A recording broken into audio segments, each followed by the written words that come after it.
A Greek scientist calculated the circumference of the Earth to within 2% accuracy in 240 BC. His complete work was stored in a single building. That building no longer exists, and neither does most of what was inside it.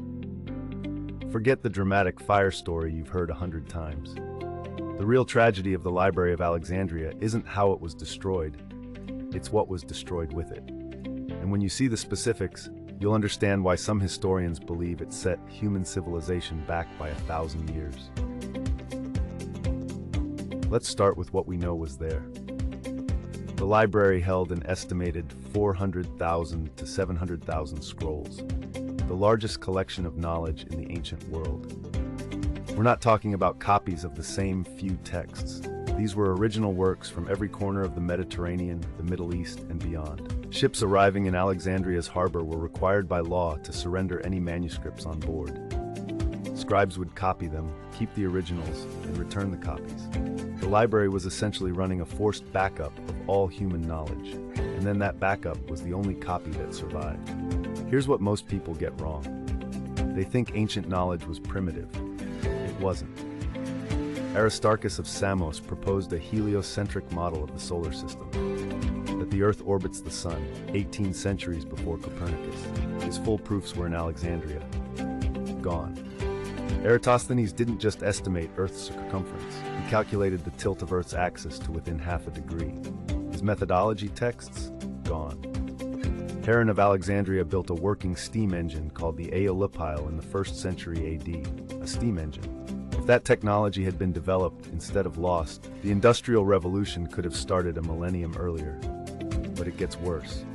In medicine, Herophilus performed systematic human dissections in Alexandria around 300 BC and mapped the nervous system, distinguishing motor nerves from sensory nerves. He described the anatomy of the eye, the liver, the brain. His complete anatomical texts, at least 9 volumes, were lost. European medicine wouldn't catch up to his level of understanding until the 1500s. That's an 1800-year gap.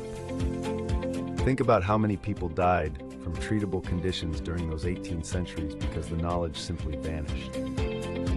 Now here's what really keeps historians up at night. We only know about these works because other ancient authors referenced them.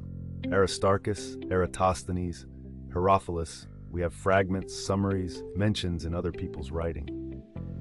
Which raises an unsettling question. How many breakthroughs were in that library that nobody else referenced? How many works vanished so completely that we don't even know they existed? The library also held the complete works of the great Greek playwrights. Sophocles wrote over 120 plays. We have 7. Euripides wrote roughly 90 plays. We have 18. Aeschylus wrote between 70 and 90. We have 7. The vast majority of ancient Greek literature, the foundation Western civilization claims to be built on, is just gone. And engineering knowledge disappeared alongside everything else. Ancient Romans built concrete structures that have lasted 2,000 years. The Pantheon's dome is still the largest unreinforced concrete dome on Earth. The exact Roman concrete formula was lost after the fall of the empire, and scientists only cracked it in 2023 using X-ray analysis. Imagine what other construction techniques, metallurgy secrets, and engineering methods were cataloged in Alexandria and never seen again. The loss wasn't just about scrolls, it was about momentum. Every scientific breakthrough builds on the one before it. When you erase the foundation, you don't just lose those discoveries, you lose every discovery that would have followed. The compounding effect of that loss is something we can't even calculate.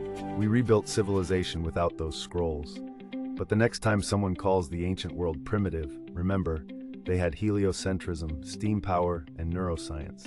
If this changed how you see the ancient world, the story of what happened to Rome's lost engineering secrets goes even deeper.